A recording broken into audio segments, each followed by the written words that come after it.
Bonjour et bienvenue pour ce tirage collectif de cette deuxième semaine du mois de janvier 2016, du 11 au 17 janvier 2016. Donc nous avons l'arcane sans nom en premier, le 1 le battleur et ensuite la 10 la roue de fortune.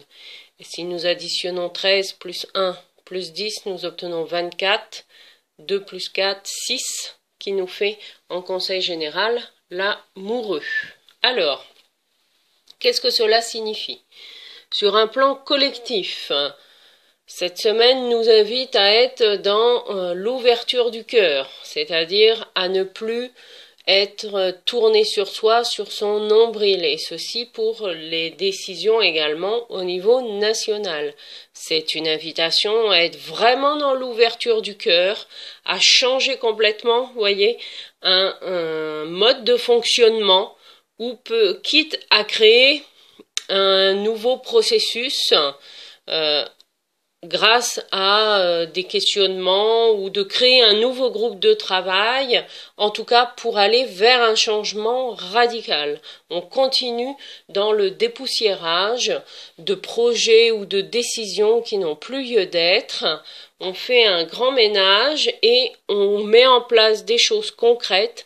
Je vois plutôt une réunion, enfin un groupe, l'initiative en tout cas d'un nouveau groupement pour permettre d'avancer sur des questionnements ou des modes de fonctionnement, et ça se fait en groupe. L'idée étant de se réunir et vraiment en mettant ces énergies de coopération et de partage, c'est vraiment prendre conscience que dans le monde dans lequel nous sommes, eh bien, chaque pays a tout intérêt à travailler ensemble, à mettre des idées en commun. C'est vraiment ça la tendance pour cette semaine 2. Alors, sur le plan professionnel, pour les personnes qui sont à leur compte ou chefs d'entreprise, eh ben, c'est une invitation à aussi renégocier, redire des choses, peut-être dire oui à des projets qui jusque-là étaient restés dans les cartons, quitte à mettre en œuvre un nouveau projet à plusieurs. Voilà, c'est vraiment activer, acter dans le changement vers un changement aussi radical de comportement ou d'attitude. N'hésitez pas, si vous le ressentez ainsi, eh bien, quitte à changer, vous voyez, sur le plan concret, ça va être un changement de code APE, ou d'arrêter, en fait, de faire le choix d'arriver à une activité pour commencer un autre projet et où il y aura plusieurs personnes d'incluses dans ce projet. C'est une invitation en tout cas à aller vers un changement radical et à accepter ce changement. Pour les personnes qui sont en recherche d'emploi, eh bien c'est vraiment une invitation à choisir en fait les postes en fonction de ce qui vous plaît vraiment. Et c'est en osant faire ce choix-là que ça va porter ses fruits, et que vous allez trouver des missions ou le poste que vous espérez tant, même si ça vous oblige peut-être à déménager. C'est aussi accepter ces changements-là.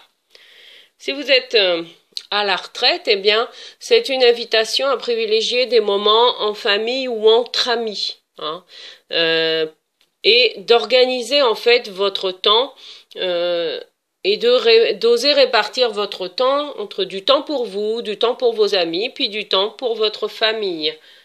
Quitte à, et aussi oser commencer des nouvelles choses. Les énergies sont là pour ça.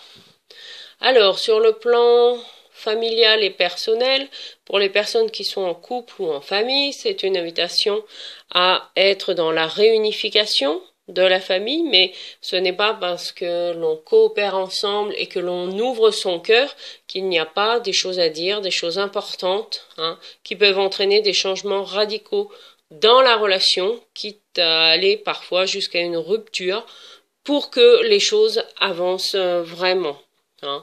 C'est important de reposer les limites de ce que vous pouvez accepter ou pas dans le quotidien, dans la maison.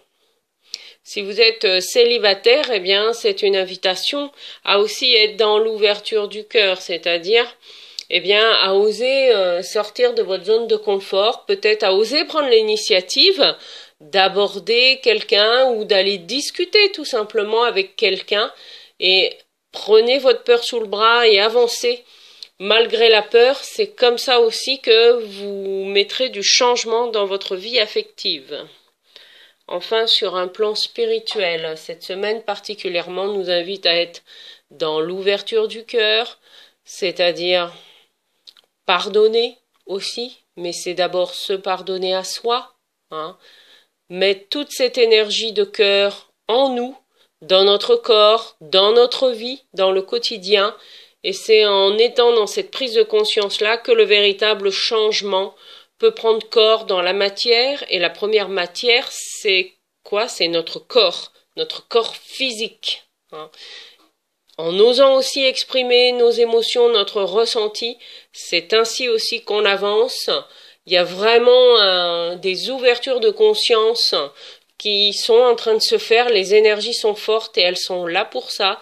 Des personnes qui, peut-être jusqu'à présent, n'étaient pas du tout intuitives et qui, hop, du jour au lendemain, vont se retrouver à être des guérisseurs hors pair. Eh bien oui, accepter aussi ce changement collectif, hein, parce qu'il touche tout le monde, pour aller vers un changement radical de niveau de conscience.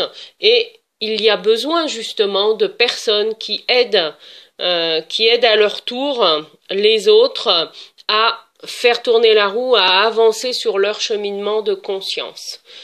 Donc accepter également les changements radicaux qui peuvent se faire, que ce soit à travers le choix d'un outil ou d'une activité. Hein, dans le développement spirituel, là c'est vraiment, il y a un pas qui a été fait et il n'y a plus de retour en arrière possible. Donc accepter d'aller de l'avant, de toute façon, quelles que soient les conséquences. Je vous souhaite une merveilleuse semaine et je vous dis à très bientôt. Au revoir.